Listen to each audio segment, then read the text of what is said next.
Welcome back to Zara Recaps. Today I will show you a prehistoric adventure film from 2018 titled Alpha.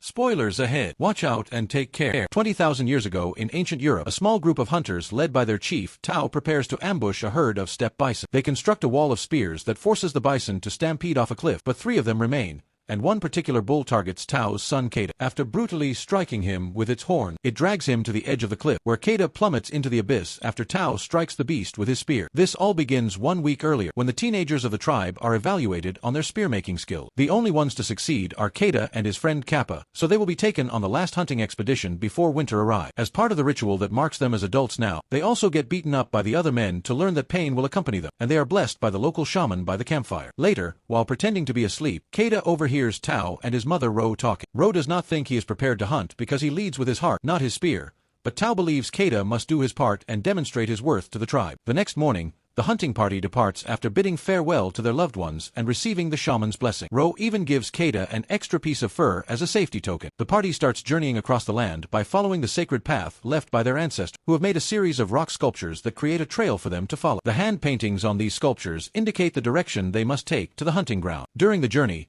they encounter another hunting party led by Shi, an old friend of Tao's who has recently lost his son. Both parties start traveling together then. Whenever he has the opportunity, Kada tries to prove himself to his father, but he is unable to start a fire and cannot bring himself to kill the boar the other men capture, so he feels like a failure. One night, while they are eating by the fire, they hear a noise behind them, so they swiftly jump into a defensive stance. When nothing appears, they quickly relax, which proves to be a mistake. A cave lion suddenly leaps out and snatches Kappa, taking him away to feed on. The next morning, the men build a cairn to give Kappa a memorial service that symbolizes the passing of one's spirit to the afterlife. The journey continues with only stops to hunt and rest. One evening, when they find a large and safe cave to sleep in, Tao takes the opportunity to have Kada get a tattoo of the constellations just like him, so he will always find his way home. It takes several days, but eventually, they find a trail of dung that leads them to a herd of steppe bison, bringing the story back to the beginning. As he falls, Kada attempts to hold onto a rough cliff edge, but he slips and lands on a lower ledge, where he breaks a leg and falls unconscious. Desperate to save his son, Tao attempts to climb down, but his fellow hunters stop, pointing out it is too late. While the men bring the sleds to carry the bison, Tao stays by the edge of the cliff, weeping in denial. Now that their hunt has been divided equally, Shi's party departs to return to their home, so Tao's group has one last night of camping before convincing their leader it's time to move on. The following morning, Tao constructs another cairn, tears of grief still streaming down his face. Many hours after the party has left, a vulture lands on Kada and attempts to feed on him. This wakes him up, and after pushing the bird away by wringing its neck, he realizes the dire situation he's in. Dragging his broken leg behind him, Kada tries to descend, but there aren't enough rough edges for him to grip onto, and he ends up hanging there for a long, excruciating moment. Soon after, a storm reaches and begins flooding the ground below him, so Kada comes to terms with what he has to do and lets go of his grip, landing in the water and falling unconscious again. When he wakes up the following morning, it has stopped raining and the flooding is gone. After drinking water from a poodle and splinting his injured foot, Kada slowly makes his way back to the top of the cliff, where he finds the memorial his father left for him. But Kada kicks it out in exasperation when he realizes he has been abandoned and must find his way home on his own. Kada begins traveling alone. He feeds himself bugs, fills his canteen in any puddle he can find, and climbs trees to sleep safely at night away from predators. When a group of wolves finds him in the middle of the day, Kada runs to a tree again, stabbing one of the wolves when it seizes his leg before he eventually climbs to safety. He stays on top of the tree until the wolves get weary of waiting, and they all depart except for the one Kada injured. He readies a spear to finish it off, but he cannot muster the will to do it, so he decides to disregard it instead. Except Kada cannot do that either. The wolf's agonizing whining is too much to bear. Kada decides to assist and, after tying up its snout to avoid getting bitten, he lifts the wolf and transports it to the lake to cleanse its wounds. Sadly, they cannot linger there for long because there are hyenas nearby, so Kada carries the wolf again until they discover refuge in a cave where they can sleep safely. The next morning, Kada finds a pestle near a pile of bones and uses it to concoct a plant salve that he applies to his foot while the wolf manages to free its snout. Seeing as the animal is behaving, Kada decides to share his water with, which the wolf finally accepts after much growling. Kada goes as far as cleaning the wound with the fur his mother gave him and sharing the grubs he finds with the wolf as well. But grubs are insufficient to sustain them, so Kada finally gets courageous enough to make his inaugural hunt. He kills a rabbit with a stone and even manages to ignite a fire at last to cook it. The wolf attempts to take the rabbit from him, but Kada swiftly pushes him away, remembering the lessons about leadership his father has taught him. He establishes dominance by always eating first and feeding the wolf after he is done. No matter how much he shares with it, though, the wolf still will not let him to touch it. Winter is rapidly approaching and Kada must find a way home before snow begins to fall. He doesn't believe he can make it without his father, but he has to attempt it.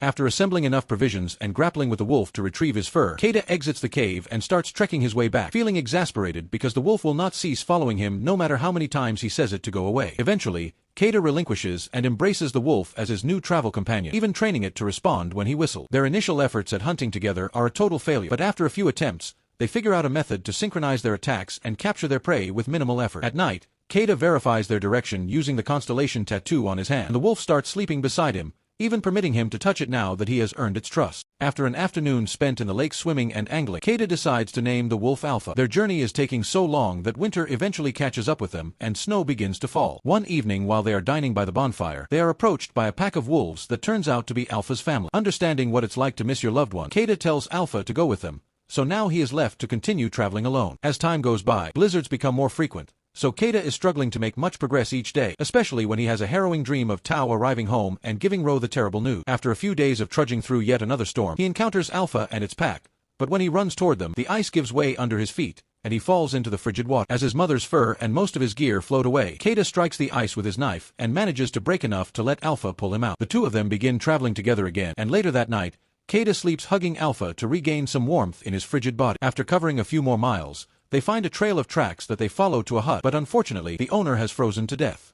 There is no food to be found, but Keda does take a bow and arrow to hunt, disregarding Alpha's concern when he suddenly begins to cough up blood. Sometime later, the pair finds itself between a rock and a hard place. There are hyenas trailing them, but also a perilous storm ahead of them, so they run until they find a cave to shelter in. Unfortunately, the cave is not vacant. There is a cave lion that immediately attacks them. Alpha battles it fiercely while Keda prepares the arrow on his bow, focusing to hit the right target. He manages to kill the lion and save Alpha, who still emerges heavily wounded from the fight. When they return to very slowly traveling through the snowstorm, they find the sculpture that marks the sacred path, so Keda knows they must be close. His hope strengthens when the northern lights appear above them one night, a sign that his ancestors must be guiding them. However, Alpha is too weak to keep going, and one day he finally collapses. Not wanting to abandon his friend, Keda begins to carry the wolf in his arms, disregarding the fact he is also weak and continues to cough up blood. The conditions are so punitive that Keda eventually collapses as well. But then, he finds motivation in a memory that comes to him in a dream. It is the conversation he overheard his parents having the night before they departed. To ease Ro's concerns, Tao had told her that Keda is stronger than even he realized. With newfound strength from his father's faith in him, Keda wakes up and picks up Alpha again, carrying him through the storm until they finally make it back to his tribe. Nobody can believe what they are seeing, and Tao cries as he tells his son how proud he is before taking him and the wolf into a tent to be cared for. After Keda is patched up and fed, the shaman examines Alpha, quickly realizing what her problem is. Alpha is actually female, and she is giving birth. All the puppies are born securely and healthy, and the tribe welcomes them as part of the family. Years later, once the puppies have matured into adult wolves, they are paired with hunters as companions and taken on the next great hunt before winter.